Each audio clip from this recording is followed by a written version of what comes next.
Maka satu waktu lagi kumpul para sahabat, Nabi SAW sempat menusuk bagian lambungnya Usaid sambil bercanda. Ya, maksudnya bukan dengan benda tajam ya, tapi dengan tongkat atau dengan tangan beliau SAW. Maka Usaid menggunakan kesempatan itu sambil mengatakan, ya Rasulullah, Anda telah menyakitiku. Maka kata Nabi SAW, kalau gitu kisoslah, balaslah. Kata Usaid, ya Rasulullah, titik yang Anda sentuhkan tadi ke lambungku itu tidak ada bajunya, tidak ada kainnya. Saya juga harus melakukan itu. Maka Nabi SAW menyingkap bajunya. Dan saking luar biasanya ibadahnya Usaid ibn Khudair radhiyallahu anhu, disebutkan dalam sebuah riwayat yang sahih, satu waktu dia sedang tidurkan anaknya bernama Yahya di dekat sebuah pohon di malam hari, kemudian dia baca Al-Quran. Lalu tiba-tiba ada kudanya di dekat yang diikat di dekat anaknya yang sedang tidurkan di bawah pohon itu merontak. Dia berhenti baca, kuda itu berhenti juga. Kemudian kedua kali dia lanjutin bacaannya, kuda itu berontak lagi. Begitu terus sampai 3 kali.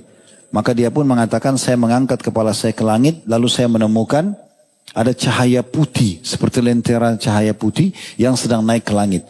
Maka saya pun laporkan kepada Nabi SAW. Maka Nabi SAW mengatakan, tilkal malaikatu kanat tastami'u lak. Figur ini seperti biasa teman-teman sekalian, akan saya bacakan dulu nasabnya. Kemudian kita akan baca apa yang ditulis oleh penulis dalam kisah beliau. Dia adalah Usaid bin Khudair bin Simak bin Atiq bin Nafi' bin Ummul Qais atau Umrul Qais, Ibnu Malik, Ibnu Zaid, Ibnu Abi Ash'al bin Jusham bin Al-Harith. Ini terkenal dari Al-Ansari Al-Ausi. Ya.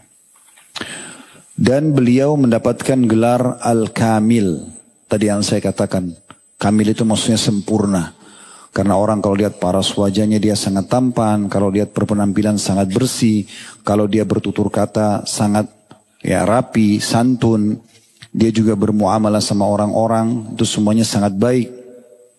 Dan juga dia memiliki jalur nasab yang suci, yang bersih, baik sebelum Islam ataupun sesudah Islam. Serta dia juga menguasai semua yang berhubungan dengan keterampilan perang. Dan di masa itu tidak semua orang bisa tulis menulis, dia sudah bisa menguasai tulis menulis tersebut. Beliau juga memberikan atau mendapatkan julukan Abu Yahya karena anaknya bernama Yahya. Dan Nabi SAW memujinya sambil mengatakan, ni'mar rajuli Usaid bin Khudair. Sesungguhnya Usaid bin Khudair adalah sebaik-baik laki-laki. Kalau orang Arab mengatakan ni'mar rajul, itu maknanya berarti orang ini sempurna semuanya. Layak jadi pasangan hidup, suami, layak jadi anak yang berbakti, layak menjadi orang tua yang dipatuhi, layak menjadi sahabat, tetangga, partner bisnis, layak semuanya. Itu diistilahkan dengan ni'mar rajul. Dan juga beliau wafat di bulan Sya'ban di tahun 20 Hijriah dan dikuburkan di Baqi di masa Umar radhiyallahu anhu. Nabi SAW persaudarakan Usaid bin Khudair pada saat Nabi SAW hijrah dengan Zaid bin Harithah. Kalau pernah dengar nama ini kan mulia. Zaid bin Harithah adalah salah satu kekasih Nabi SAW, anak angkat Nabi. Sampai di fase Mekah dulu sempat diganti namanya menjadi Zaid bin Muhammad. Karena memang dia sangat disayang oleh Nabi SAW dan dijadikan sebagai anak angkat. Dan pada saat ayahnya menemukan Zaid ini ternyata ada di Mekah, dan diberikan pilihan antara dia pilih ayahnya atau dia pilih Rasulullah SAW, dia pilih Rasulullah. Maka diubah namanya menjadi Zaid bin Harithah, dari Zaid bin Harithah menjadi Zaid bin Muhammad. Dan kembali lagi namanya Zaid bin Harithah setelah Allah Subhanahu wa taala menurunkan firman-Nya, "Maka Muhammadun aba ahadin min rijalikum walakin Rasulullah wa khataman nabiyyin." Muhammad bukanlah ayah seseorang di antara kalian, namun dia adalah penutup para nabi dan Rasul. Barulah dikembalikan namanya menjadi Zaid ibn Harithah. Nah, Nabi SAW memilih Usaid bin Khudair untuk bersaudara secara khusus dengan Zaid ibn Harithah ini.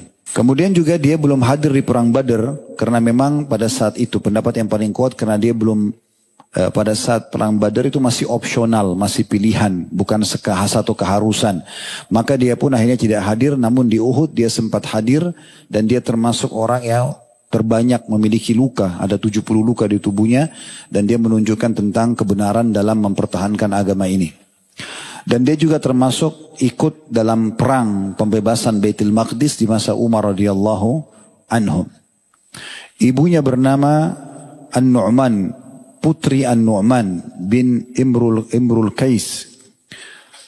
Dan saya coba cari nama istrinya, belum saya temukan, tetapi saya temukan nama anaknya adalah Yahya. Kita akan coba bacakan teman-teman sekalian dulu apa yang ditulis oleh penulis tentang pribadi Usaid bin Khudair. Namun sebelumnya saya mengajak teman-teman sekalian mengikhlaskan niat, terutama saya duluan, saya terlebih dahulu sebagai pemateri dan teman-teman yang mendengarkan, agar Allah Subhanahu wa taala berkahi majelis kita. Dan terus saya ingatkan kalau kita sedang berada di taman-taman surga, ini adalah majelis ilmu yang dihadiri oleh para malaikat. Kata Nabi SAW, Allah memiliki golongan malaikat khusus untuk mencari majelis ilmu. Dan kalau mereka menemukan, maka mereka saling panggil satu sama yang lain. Dari majelis itu sampai ke langit, mereka memenuhi barisan mereka untuk mendengarkan apa yang disampaikan. Dan figur kita ini juga, Usaid bin Khudair adalah salah satu figur yang memiliki amalan unggulan. Ada sahabat yang sangat unggul misalnya di jihad, ada yang sangat unggul di sedekah misalnya. Semua ibadah mereka kerjakan, tapi ada keunggulannya. Usaid bin Khudair ini punya kelebihan yang luar biasa, suka sekali menghadiri majelis ilmu. Dan beliau sangat menikmati itu. Nah, dalam serial sahabat kita ini agak berbeda sedikit dengan kajian-kajian yang biasa kita isi, karena ini serial yang cukup panjang. Oleh karena itu butuh keikhlasan mendengarkan, karena ini terbagi dalam beberapa bagian. Kita akan membacakan dulu bagaimana kisah yang ditulis oleh penulis, kemudian kita baru masuk ke manaqib atau keutamaan beliau, kemudian baru kita masuk ke ad-durus wal ibar atau pelajaran-pelajaran yang bisa diambil. Ini cukup panjang, biasanya minimal 2 jam atau bisa lebih daripada itu. Dan ini butuh keikhlasan supaya kita sama-sama bisa meraih manfaat insya Allah dari apa yang kita sampaikan ini. Kata penulis, Usaid bin Khudair radhiyallahu anhu, ia adalah seorang pemimpin kaum Ansar dalam kurung pada saat Bai'at Al-Aqabah. Aqabah sebuah bukit yang agak tinggi di tempat jumrah. Di situ Nabi SAW pernah mengambil bai'at dari orang-orang Madinah untuk masuk Islam, dan kemudian mereka mendukung dakwah Nabi SAW. Nah, dia pemimpin orang-orang Ansar pada saat itu yang berjumlah 12 orang. Ia termasuk orang terdahulu dalam masuk Islam. Dan ayahnya adalah seorang tokoh yang terpandang dan dinilai atau ditaati bernama Hudair Al-Kataib. Ayahnya ini adalah pemimpin suku Aus pada tragedi Perang Bu'ath. Sedikit saya jelaskan dulu. Perang Bu'ath ini, perang yang terjadi antara 5 sampai 6 tahun sebelum hijrahnya Nabi SAW di Madinah. Dan perang Bu'ath ini adalah sebuah perang yang terjadi dengan hikmah Allah Subhanahu wa taala antara suku Aus dan suku Khazraj. Saya kasih gambaran, dipetakan dulu kota Madinah. Madinah pada saat itu ada 5 suku. Dari suku Arab adalah Aus dan Khazraj. Nanti setelah Islam nama mereka Ansar atau disilakan dengan Ansar. Kemudian ada 3 suku Yahudi, Kainuqa, Nadir dan Quraidah. Nah, salah satu strategi orang-orang Yahudi bagaimana supaya mereka aman dari sisi ekonomi, dari sisi militer, mereka suka mengadu domba masyarakat Madinah. Jadi 3 suku Yahudi ini sepakat untuk ada di antara mereka yang menjadi sekutunya Aus, ada yang menjadi sekutunya Khazraj. Mereka mensuplai senjata, mereka memanas-manasi, mereka memberikan dukungan pangan dan segala macam agar selalu berperang. Nah, itu terus terjadi, peperangan cukup lama, sekitar 120 tahun. Peperangan terjadi dan banyak sekali korban. Tapi puncaknya adalah Perang Bu'ath. Nah, Perang Bu'ath ini dibahas oleh para ulama bahwasanya dia perang yang Allah khususkan untuk menyambut kedatangan Nabi SAW. Jadi Perang Bu'ath ini teman-teman sekalian, di peperangan itu 5-6 tahun sebelum hijrah Nabi SAW ke Madinah, terbunuh mayoritas tokoh-tokoh dari 2 suku ini, Aus dan Khazraj. Yang memang mereka yang terbunuh ini rata-rata yang sombong, yang angkuh, yang keras kepala. Dan Allah Subhanahu wa taala meninggalkan 1 orang saja dari mereka yang tidak meninggal, itu adalah Abdullah bin Ubay bin Salul, kepala orang munafik. Sampai kata ulama sejarah bahwasanya, dan ini dinukil dari Ummul Mukminin Aisyah radhiyallahu anha, bahwasanya Allah ingin menunjukkan tentang bagaimana keras kepalanya para pemimpin-pemimpin dulu di Madinah itu, contohnya Allah tinggalkan satu orang. Satu orang ini sudah cukup menjadi kepala munafikin, mengacaukan banyak sekali ya perkembangan dakwah di Madinah. Maka itu sebagai contoh saja. Saya bacakan kisahnya. Ibnu Hajar rahimahullah berkata tentang perang Bu'ats ini, yang terbunuh pada perang Bu'ats ini para pembesar Madinah yang kemungkinan besar mereka tidak akan beriman dan sombong dan tidak akan menerima Islam, dan yang tersisa dari mereka adalah Abdullah bin Ubay bin Salul, kepala orang munafik. Allah menghendaki dari kejadian tersebut sebelum hijrah Nabi SAW dua hal.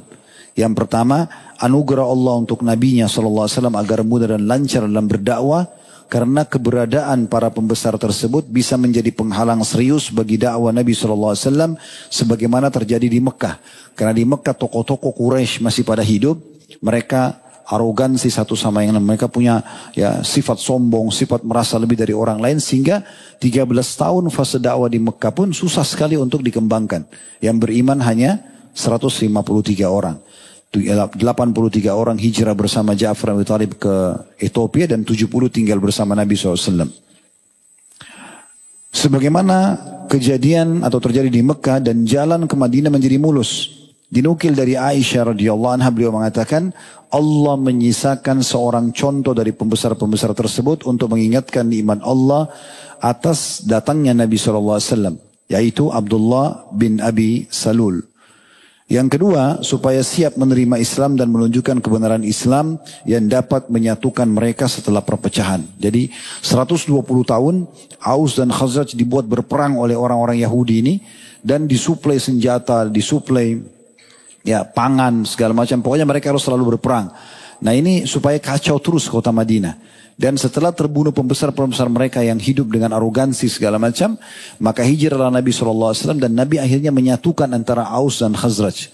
Mereka diselamatkan dari peperangan tersebut, kebencian, dengan adanya dalil atau tunggangan yang bernama ukhuwah Islamiyah. Akhirnya mereka saling membantu satu sama yang lain, mereka saling rangkul satu sama yang lain, memaafkan tentang masalah peperangan di masa lalu, dan akhirnya selamatlah mereka dari pertumpahan darah yang sudah berjalan sekian tahun. Saya kembali ke bukunya, dikatakan di mana tentang perang. Ya, ayahnya Usaid ini adalah pemimpin suku Aus pada saat tragedi perang Bu'ats, di mana ia terbunuh pada saat itu, tepatnya 6 tahun sebelum Nabi SAW hijrah ke Madinah. Sedangkan Usaid sendiri ia terbilang sebagai salah satu tokoh Aus yang terpelajar dan orang yang memiliki wawasan yang luas. Bahkan ia telah mewarisi keberanian, kedermawanan, kecemerlangan pendapat dari ayahnya. Ia merupakan salah seorang pemimpin Madinah dan salah seorang tokoh terhormat yang berilmu sebelum masuk Islam. Udah bisa tulis menulis, ya udah bisa memimpin pasukan perang, udah bisa memimpin sukunya. Tak kala masuk Islam, ia pun menjadi salah satu tokoh terhormat bagi dunia seluruhnya. Bukan cuma kaum muslimin, karena selalu dikenang tentang kisahnya, diambil pelajaran dari hidupnya. Bagaimana tidak, kata penulis, sementara para sahabat Rasulullah SAW adalah sebaik-baik manusia setelah para nabi dan rasul alaihi wassalatu wassalam. Ia dilahirkan di Madinah Munawwarah, di kota yang penuh dengan cahaya kenabian, sebuah kota monumental yang memasuki sejarah melalui pintu-pintu terluasnya dan dari atas anak-anak bukitnya yang kecoklatan. Di sana pasukan dibentuk dan batalion-batalion disiapkan untuk menyebarkan agama Allah. Lorong-lorong kota Madinah sangat mengenal dengan baik siapa Usaid bin Khudair, yaitu seorang pemuda pemberani yang sangat handal menunggang kuda dan mencintai kemuliaan akhlak. Lalu kemudian penulis mulai menceritakan tentang masalah persahabatan dia dengan salah satu kepala suku juga yang terkenal, Sa'ad bin Mu'adz radhiyallahu anhu. Sa'ad bin Mu'adz ini pernah juga kita bahas serialnya. Dialah yang pada saat meninggal arsy-Nya Allah goncang. Ya, ini sahabat dekatnya Usaid bin Khudair. Mereka dari dulu sudah bersahabat sebelum Islam sampai juga setelah masuk Islam. Nah nanti mereka dimanapun selalu bersama-sama, dan setelah Usaid bin Khudair dapat hidayah masuk Islam di tangan Mu'adz bin Jabal radhiyallahu anhu, disitulah dia mengajak sahabatnya Sa'ad bin Mu'adz untuk masuk Islam, dan tentu dia berarti meraih pahala Sa'ad dan seluruh sukunya masuk Islam pada saat itu setelah Sa'ad ini masuk Islam. Kita akan mulai dulu dengan masalah yang disebutkan di sini tentang matahari hidayah masuk ke dalam hati Usaid. Bagaimana dia masuk Islam. Jadi Nabi SAW mengutus surat banyak sekali ke pemimpin-pemimpin dunia. Bukan mengutus, menemui pemimpin dunia di musim haji. Mengajak mereka untuk masuk Islam dan mendukung dakwah beliau. Tapi semuanya menolak.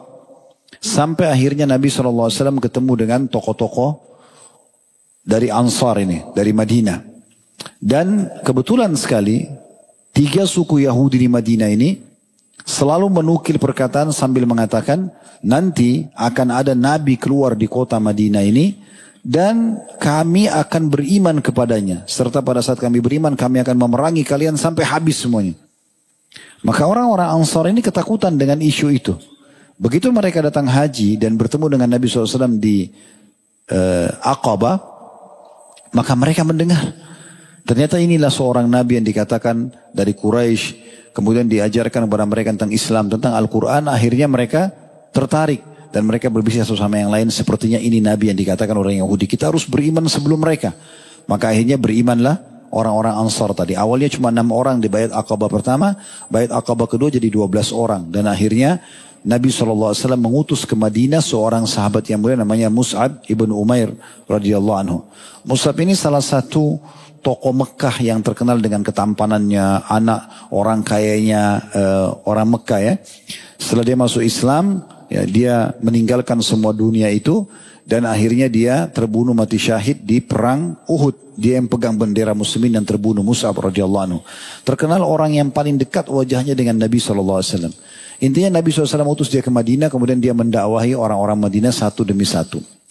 Orang yang pertama kena dakwah adalah As'ad ibn Zurarah radhiyallahu anhu. As'ad ini orang Madinah pertama mendirikan sholat Jumat di rumahnya.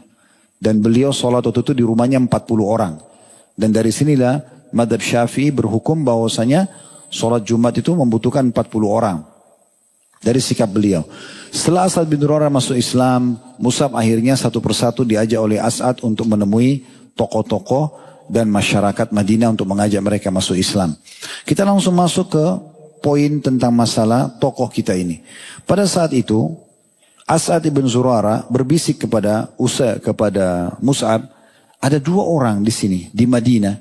Kalau mereka berdua berhasil engkau terangkan kepadanya tentang agama Allah, pasti semua sukunya akan masuk Islam. Daripada kita gerilya satu persatu, lebih baik kepala sukunya aja. Dan salah satunya adalah Sa'ad bin Mu'ad, itu adalah sepupu saya. Kata As'ad bin Zurarah, itu adalah sepupu saya.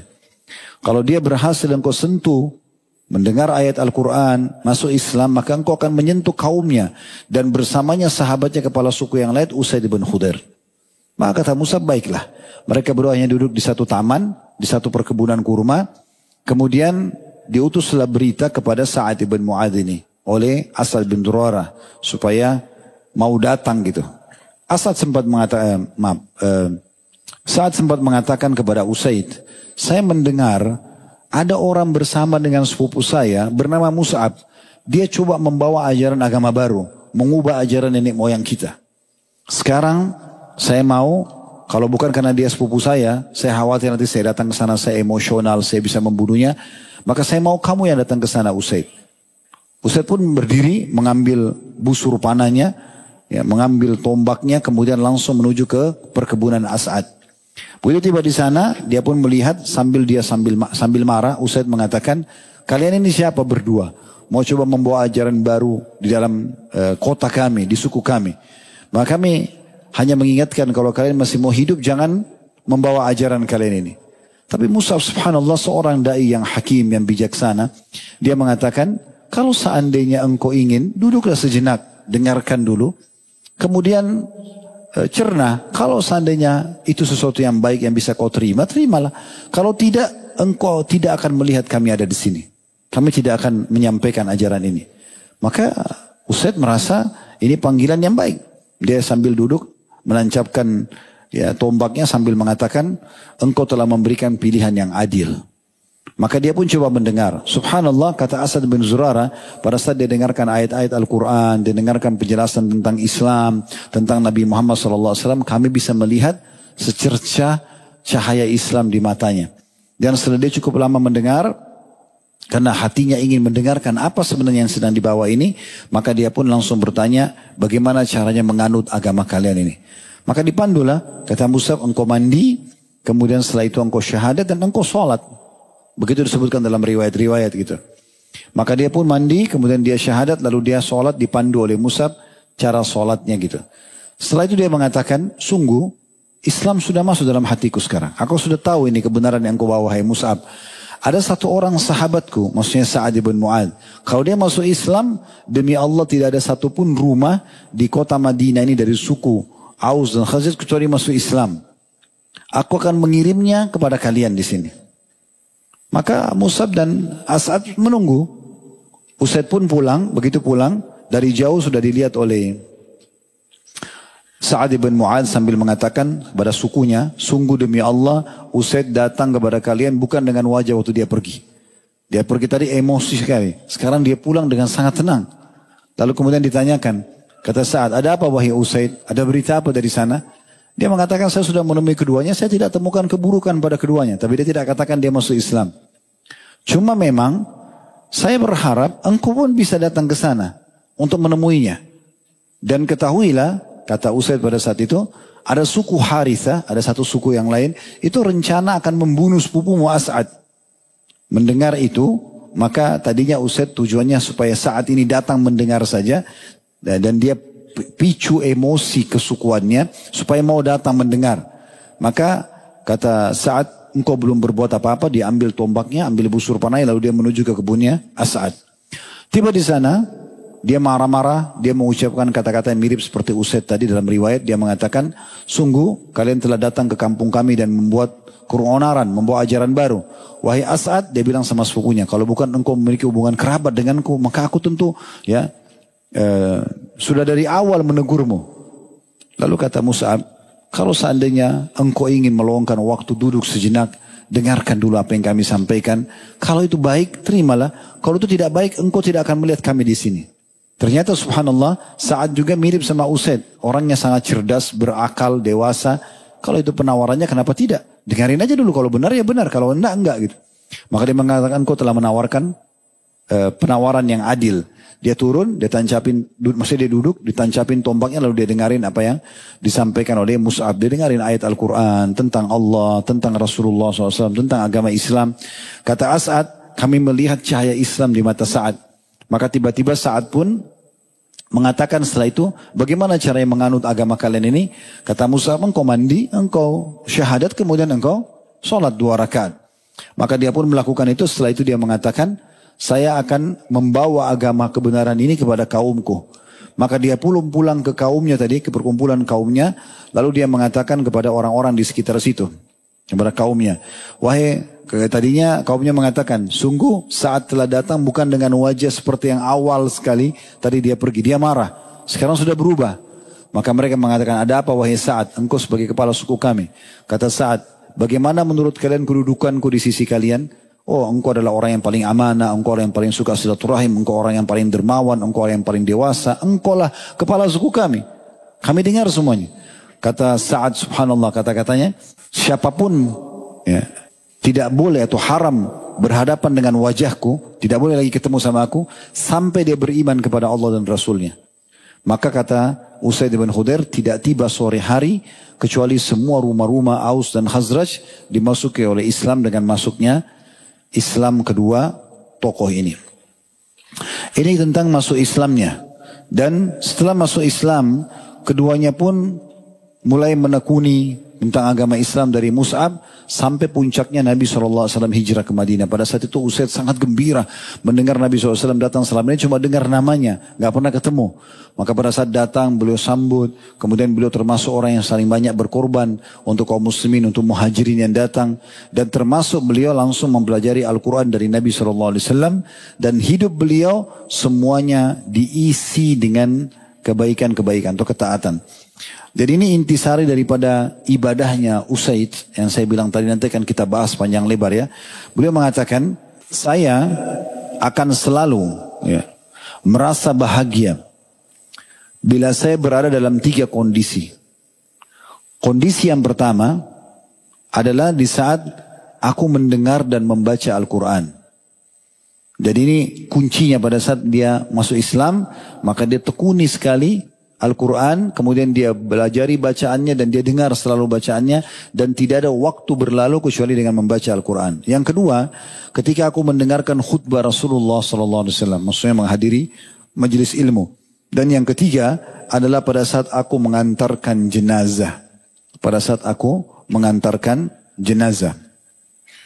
Dan saking luar biasanya ibadahnya Usaid ibn Khudair radhiyallahu anhu, disebutkan dalam sebuah riwayat yang sahih, satu waktu dia sedang tidurkan anaknya bernama Yahya di dekat sebuah pohon di malam hari, kemudian dia baca Al-Quran. Lalu tiba-tiba ada kudanya di dekat dan diikat di dekat anaknya yang sedang tidurkan di bawah pohon itu, merontak. Dia berhenti baca, kuda itu berhenti juga. Kemudian kedua kali dia lanjutin bacaannya, kuda itu berontak lagi. Begitu terus sampai 3 kali. Maka dia pun mengatakan, saya mengangkat kepala saya ke langit, lalu saya menemukan ada cahaya putih, seperti lentera cahaya putih yang sedang naik ke langit. Maka saya pun laporkan kepada Nabi SAW. Maka Nabi SAW mengatakan, tilkal malaikatu kanat tastami'u lak. Itu adalah para malaikat yang datang khusus mendengarkan bacaanmu, hai Usaid. Walau qara'ta la asbahat yarahan nasu ma tastathiru minhum. Kalau seandainya kau terus lanjutkan bacaanmu, maka niscaya karena mereka menikmati sekali bacaan Quran itu para malaikat, maka niscaya penduduk Madinah akan menyaksikan malaikat secara langsung tanpa ada penghalang lagi dari mata mereka. Dan memang ini salah satu ciri para malaikat, mereka mendengarkan bacaan-bacaan orang-orang beriman ya. Kalau pernah dengar tentang sholat malam, itu siapa yang bangun di malam hari kemudian dia bersiwak, kemudian dia membaca ayat-ayat Al-Quran, maka akan ada malaikat yang menghirup bacaannya itu, gitu kan? Bagaimana Allahu alam. Jadi memang malaikat sangat mengetahui kedudukan Al-Quran. Nabi SAW sendiri memuji beliau sambil mengatakan, Ni'mar rajulu Usaid ibn Khudair, sesungguhnya sebaik-baik laki-laki adalah Usaid ibn Khudair. Ada sebuah kejadian kecil diangkat oleh penulis juga di sini tentang masalah bagaimana keseharian Usaid. Di antaranya beliau sangat selalu usaha selalu setiap hari ketemu dengan Nabi SAW. Namun puncaknya beliau ingin sekali menyentuhkan tubuhnya dengan tubuh Nabi SAW. Begitu dinukil. Jadi bukan cuma sekedar salaman, ya. Beliau ingin memeluk tubuh Nabi SAW sebagai bentuk kasih sayangnya dengan Nabi SAW. Maka satu waktu lagi kumpul para sahabat, Nabi SAW sempat ya, menusuk bagian lambungnya Usaid sambil bercanda. Ya. Maksudnya bukan dengan benda tajam ya, tapi dengan tongkat atau dengan tangan beliau SAW. Maka Usaid menggunakan kesempatan itu sambil mengatakan, ya Rasulullah, Anda telah menyakitiku. Maka kata Nabi SAW, kalau gitu kisoslah, balaslah. Kata Usaid, ya Rasulullah, titik yang Anda sentuhkan tadi ke lambungku itu tidak ada bajunya, tidak ada kainnya. Saya juga harus melakukan itu. Maka Nabi SAW menyingkap bajunya dan pada saat Usaid itu langsung boleh memeluk dan mencium tubuh Nabi SAW dan beliau mengatakan, demi Allah ya Rasulullah, saya tidak ingin kecuali ini. Beliau juga ya punya sikap yang sangat bijaksana pada saat terjadi fitnah ifk. Kalau masih ingat fitnah ifk itu adalah kisah tentang fitnahnya Abdullah bin Abdullah bin Salul tadi ya. Pimpinan orang munafik yang menyebarkan isu kalau Aisyah zina dengan Safwan radhiyallahu anhu majma'in. Ini semua kedustaan tentunya. Nah di masa itu pulang dari perang Bani Mustalik tersebarlah isu itu. Ada satu kejadian Usaid radhiyallahu anhu. Beliau pernah melihat pada saat kejadian di perang Bani Mustalik ini, tiba-tiba Nabi SAW menggerakkan pasukan di waktu-waktu istirahat. Biasanya Nabi istirahat tuh di siang hari atau di malam hari, beliau istirahat. Tapi pada saat itu Nabi suruh jalan terus. Kalau yang tidur di atas tunggangannya. Ini ada sesuatu tidak normal nih. Maka Usaid pun datang kepada Nabi SAW mengatakan, ya Rasulullah, ada apa sebenarnya? Maka Nabi SAW mengatakan, tidakkah engkau dengar apa yang dikatakan oleh temanmu? Kata dia, teman yang mana? Kata Usaid, kata Nabi SAW, Abdullah ya, bin Ubay bin Salul, ini pimpinan orang munafik. Ya, kata Usaid, apa yang dia katakan ya Rasulullah? Kalau masih ingat kisahnya, ya, saya ingatkan kembali supaya lebih jelas. Waktu pulang dari perang Bani Mustalik, ada budaknya Umar bin Khattab, dengan budaknya seorang dari Ansar sempat cekcok di sebuah sumber mata air. Cekcoknya apa nggak tahu. Tapi akhirnya budak Umar teriak mengatakan, wahai muhajirin, tolonglah saya. Maka para muhajirin tiba-tiba hanusin pedang. Karena ini baru pulang dari medan perang.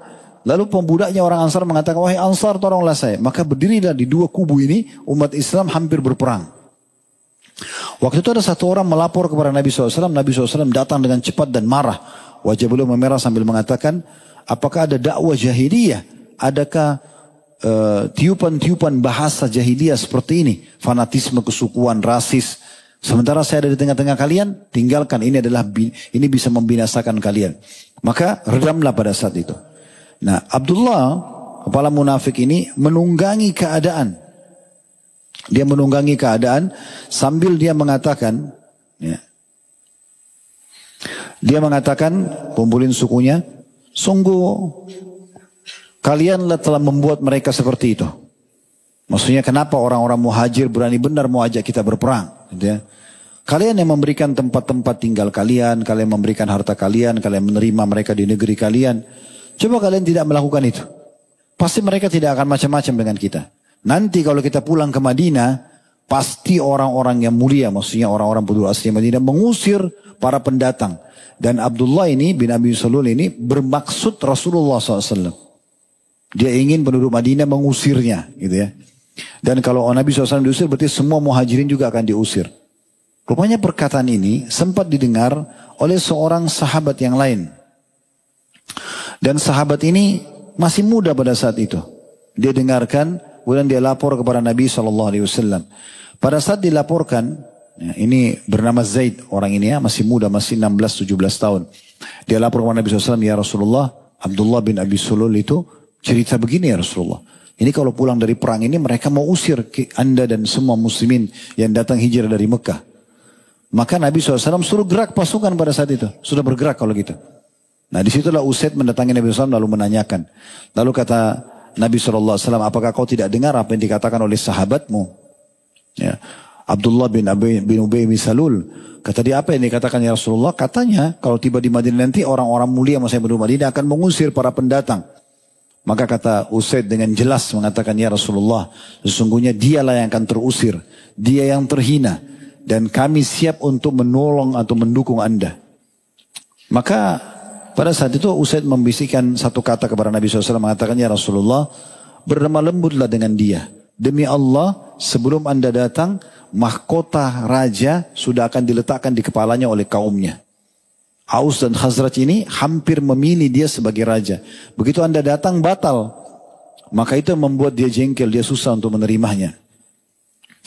Maka pada saat itu akhirnya Nabi SAW menerima saran Usaid dan tidak meributkan permasalahan ini kepada Abdullah ini.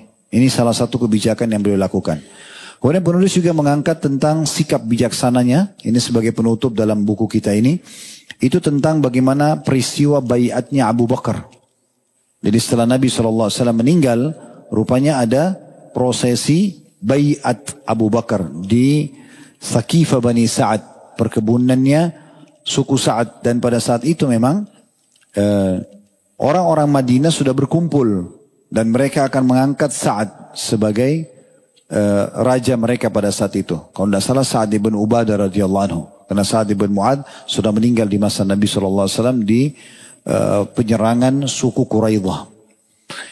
Maka pada saat itu pun terjadilah orang-orang Madinah mau memilih Sa'ad ibn Ubadah sebagai pemimpin mereka. Lalu Abu Bakar sama Umar datang dan Abu Bakar mengatakan, wahai Sa'ad, engkau sebenarnya sudah pernah mendengar dan engkau hadir pada saat itu. Di mana Nabi SAW bersabda bahwasanya urusan pemerintahan ini, kepemimpinan dipimpin oleh Quraisy. Maka Sa'ad dengan bijaksana mengatakan, benar, engkau benar apa yang kau ucapkan ini. Betul. Gitu kan? Oleh karena itu, kata Abu Bakar, saya memilih untuk kalian Umar. Ditunjuklah Umar bin Khattab karena lagi ada sama dia. Orang ini orang yang paling baik dan dia dari Quraisy. Maka Umar pun mengatakan, tidak. Siapa di antara kalian yang mau merasa lebih baik daripada Abu Bakar? Lalu Umar pun membaiat tangan Abu Bakar, mengatakan, Abu Bakar, ulurkan tanganmu, aku akan membaiatmu. Lalu kemudian orang berlomba-lomba termasuk Usaid bin Khudair radhiyallahu anhu adalah orang yang pertama-tama menunjukkan kalau dia kepala suku, dia siap membaiat Abu Bakar sehingga terjadilah pada saat itu baiat yang sempurna pemimpin pengganti Nabi alaihi salatu wassalam. Beliau setelah pulang dari penyerangan Baitul Maqdis balik ke Madinah di tahun 20-an Hijriah. Waktu itu Baitul Maqdis diserang pasukan dibentuk oleh Umar bin Khattab di tahun 16 Hijriah dan terus saja negeri Syam ditaklukkan sampai sekitar tahun 20 Hijriah. Beliau pulang ke Madinah, kemudian beliau terbunuh di Madinah dan dikubur di kuburan Baqi. Kuburan Baqi. Nah, ini gambaran